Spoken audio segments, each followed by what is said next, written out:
ഭാരതപ്പുഴയുടെ തീരത്തുള്ള ഒരു ഗ്രാമത്തിൽ നിന്നാണ് ഒരു ഭക്തയായ അമ്മുമ്മ ഗുരുവായൂരിലേക്ക് പുറപ്പെട്ടത്. കയ്യിൽ ഭഗവാന് നൽകാൻ പണമോ സ്വർണമോ ഒന്നുമില്ലായിരുന്നു.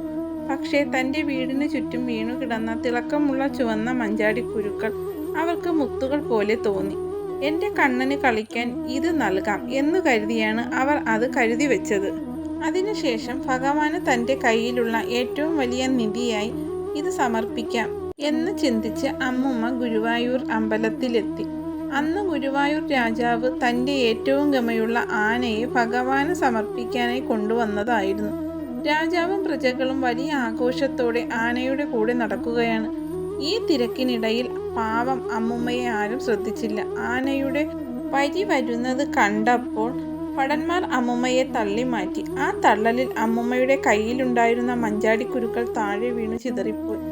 താൻ ഭക്തിയോടെ കൊണ്ടുവന്നത് നഷ്ടപ്പെട്ടതിൽ സങ്കടപ്പെട്ട് അമ്മുമ്മ കരയാൻ തുടങ്ങി. എന്നാൽ അതേ നിമിഷം തന്നെ അതുവരെ ശാന്തനായിരുന്ന രാജാവിൻ്റെ ആന പെട്ടെന്ന് വിരണ്ടോടാൻ തുടങ്ങി. ആർക്കും ആനയെ തളയ്ക്കാൻ കഴിഞ്ഞില്ല. എല്ലാവരും പരിഭ്രാന്തരായി നിൽക്കുമ്പോൾ പെട്ടെന്ന് ഒരു അശരീരി കേട്ടു. എൻ്റെ ഭക്തയായ അമ്മുമ്മ നൽകിയ മഞ്ചാടിക്കുരുവിനേക്കാൾ വലുതല്ല നിന്റെ ആന. തൻ്റെ വില കൂടിയ ആനയേക്കാൾ ഭഗവാൻ ഇഷ്ടപ്പെട്ടത് അമ്മുമ്മയുടെ നിഷ്കളങ്കമായ മഞ്ചാടിക്കുരുവാണ് എന്ന് രാജാവിന് മനസ്സിലായി. ഉടനെ തന്നെ ചിതറിക്കിടന്ന മഞ്ചാടിക്കുരുക്കൾ ഭടന്മാർ ചേർന്ന് പൊറുക്കിയെടുത്ത് ഒരു പാത്രത്തിലാക്കി ഭഗവാന്റെ മുന്നിൽ വെച്ചു. അതോടെ ആന ശാന്തനായി. ഈ കഥയുടെ ഓർമ്മയ്ക്കായാണ് ഇന്നും ക്ഷേത്രങ്ങളിൽ മഞ്ചാടിക്കുരു ഇട്ടിരിക്കുന്നത്.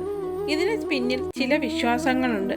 ബുദ്ധിയും ഓർമ്മശക്തിയും മഞ്ചാടിക്കുരു വാരുന്നത് കുട്ടികളുടെ ബുദ്ധിയും ഓർമ്മശക്തിയും വർദ്ധിക്കുമെന്ന് വിശ്വസിക്കപ്പെടുന്നു. കൂടാതെ മഞ്ചാടിയിൽ കൈയിട്ട് വാരുന്നത് ഒരുതരം അക്യുപ്രഷർ പോലെ പ്രവർത്തിക്കുമെന്നും അത് ആരോഗ്യത്തിന് നല്ലതാണെന്നും കരുതുന്നവരുമുണ്ട്.